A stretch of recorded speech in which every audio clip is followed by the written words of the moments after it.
Every now and then you bump into somebody that really touches you, really connects with you and resonates with you.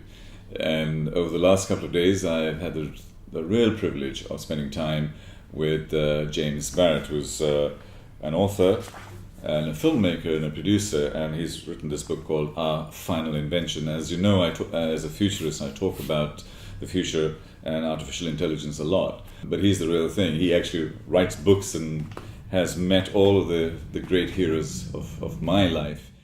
Welcome. Good to see you, sir. Great to be here. Thank you very much. What started your fascination with artificial intelligence? How did you get into it? I read a book by Ray Kurzweil called The Age of Spiritual Machines.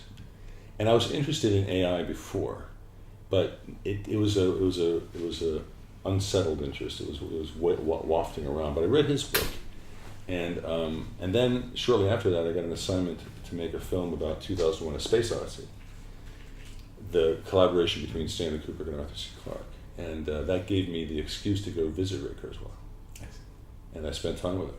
What is artificial intelligence, okay, and the 3 stages of it? Okay, so artificial intelligence is the science of putting into machines some of our cognitive abilities, some of the things we do with our brains.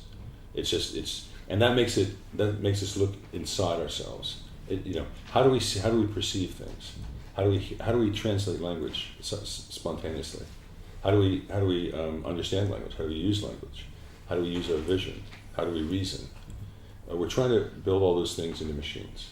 And so that's artificial intelligence. Anything above human level general intelligence is super intelligence. And we have to think that how much room is there above us? Well, it goes on. It's like the Indian parable about it's turtles all the way down. It's blue sky all the way above. Intelligence goes way up. So it's conceivable and probably likely that we'll create machines that are 1,000 or 1,000,000 times more intelligent than we are in that logical mathematical sense. You speak about the 18th century with the steam engine, the 19th century with electricity, the 20th century with computers, and now the 21st century with AI. Is really that the natural progression that is happening, and this is really going to define our future? This is at first going to define our future, and then it's going to define its own future, I think. The AI winters are over. This is the AI spring. The techniques, they were looking for a technique like deep learning and reinforcement learning combined. They were looking for a breakthrough. I read about, in my book, I interviewed Ben Goertzel, who's really trying to create artificial general intelligence. Mm-hmm. And he was saying the same way that calculus and algebra were shorthand for problem solving used to take pages and pages. Mm-hmm. The AI community was looking for a breakthrough like that.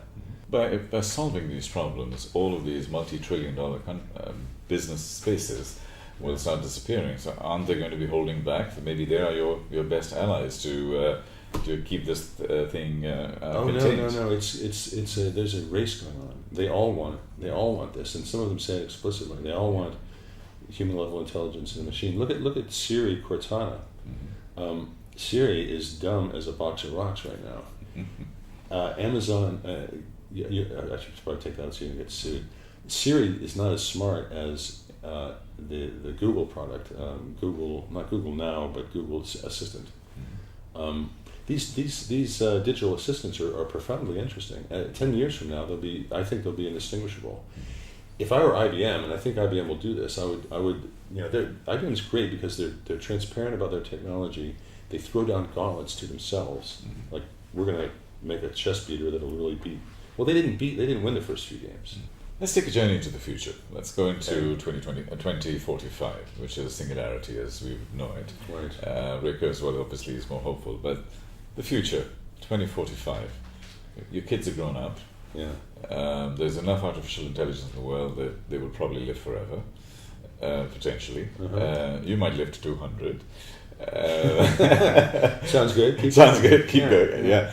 So these are the positive scenarios that we're looking at. But if you project ourselves, if you project yourself 30, 35 years from today, what do you see when you close your eyes? What is the story you will be telling your children at that stage about you? There are such things as zeitgeists in our society.